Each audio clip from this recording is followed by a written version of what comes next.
Hi, today we're going to read a book called The Little Engine That Could. All right. He's a train, so he travels on land. Okay. So let's see what he does in the story. The Little Engine That Could. Chug, chug, chug, puff, puff, puff. Ding dong, ding dong. The little train rumbled over the tracks. She was a happy little train, for she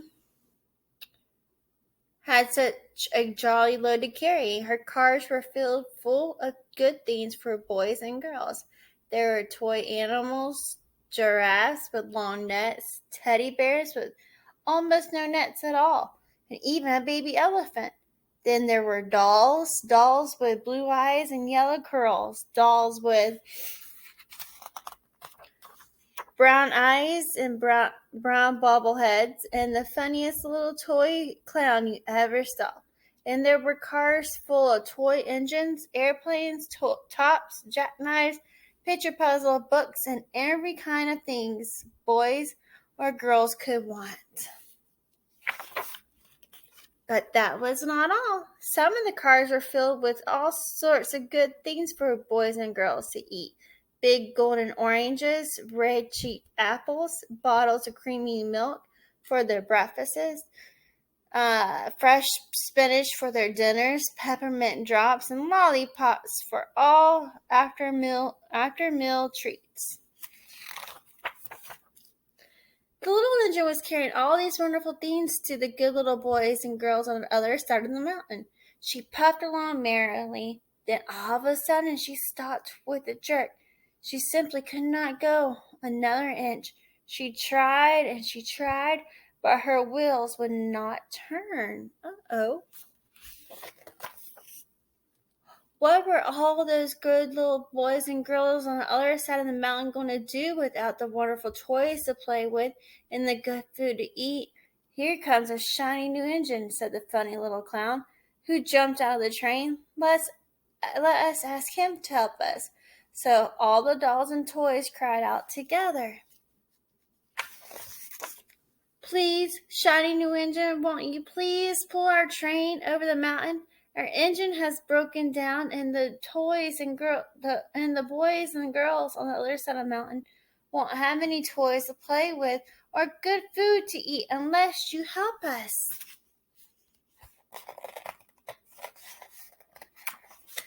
But the shiny new engine snorted. I pull you? I am a passenger engine. I have just carried a fine big train over the mountain with more cars than you ever dreamed of.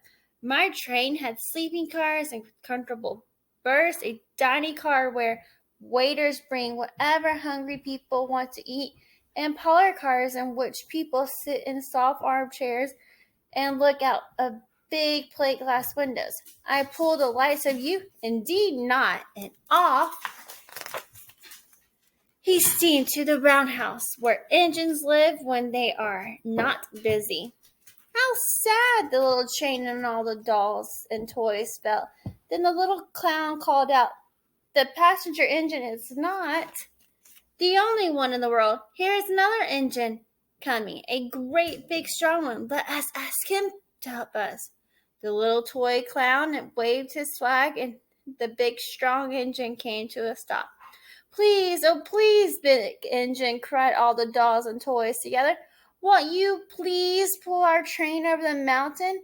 Our engine has broken down, and the good little boys and girls on the other side of the mountain won't have any toys to play with or good food to eat unless you help us. But the big strong engine bellowed, I am a freight train. I have just pulled a big train loaded with big machines over the mountain. These machines print books and newspapers for grown-ups to read. I am very important engine indeed. I won't pull the likes of you. And the freight train puffed off indignantly to the roundhouse.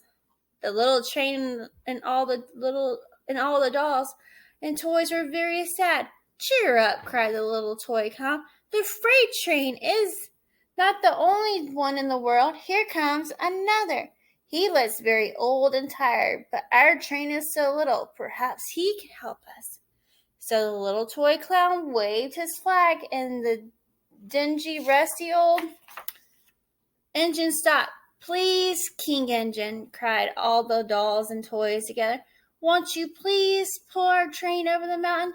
Our engine has broken down, and the boys and girls on the other side of the mountain won't have any toys to play with or good food to eat unless you help us." But the rusty old engine sighed. "I am so tired. I must rest my weary wheels. I cannot pull even so little a train as yours over the mountain. I cannot. I cannot. I cannot." And off he rumbled to the roundhouse, chugging, "I cannot. I cannot. I cannot." Then, indeed, the little train was very, very sad, and the dolls and toys were ready to cry. But the little clown called out, "Here is another engine coming, a little blue engine, a very little one. Maybe she will help us." The very little engine came chugging merrily along when she saw the toy clown's flag, and she stopped quickly. "What is the matter, my friends?" she asked kindly. "Oh, little blue engine," cried the dolls and toys, "will you pull us over the mountain? Our engine has broken down, and the good boys and girls on the other side won't have any toys to play with or good food to eat unless you help us. Please, please help us." "Little blue engine, I am not very big," said the little blue engine. "They use me only for switching trains in the yard. I have never been over the mountain." "But we must get over the mountain before the children awake," said the dolls and toys. The very little engine looked up and saw the tears in the doll's eyes, and she thought of the good little boys and girls on the other side of the mountain who would not have any toys or good food unless she helped. Then she said, "I think I can, I think I can, I think I can." And she hitched herself up to the little train. She tugged and pulled and pulled and tugged, and slowly, slowly, slowly they started off. The toy clown jumped aboard, and all the dolls and the toy animals began to smile and cheer. Puff, puff, chug, chug went the little blue engine. "I think I can, I think I can, I think I can, I think I can. I think I can, I think I can, I think I can, I think I can." Up, up, up, faster and faster and faster and faster. The little engine climbed until at last they reached the top of the mountain. Down in the valley lay the city. "Hooray! Hooray!" cried the funny little clown and all the dolls and toys. "The good little boys and girls in the city will be happy because you helped us, kind little blue engine." And the little blue engine smiled and seemed to say, as she puffed steadily down the mountain, "I thought I could, I thought I could, I thought I could, I thought I could, I thought I could, I thought I could." The end. It was nice of that little blue engine to help the other engine, wasn't it? I hope you have a good day. Bye.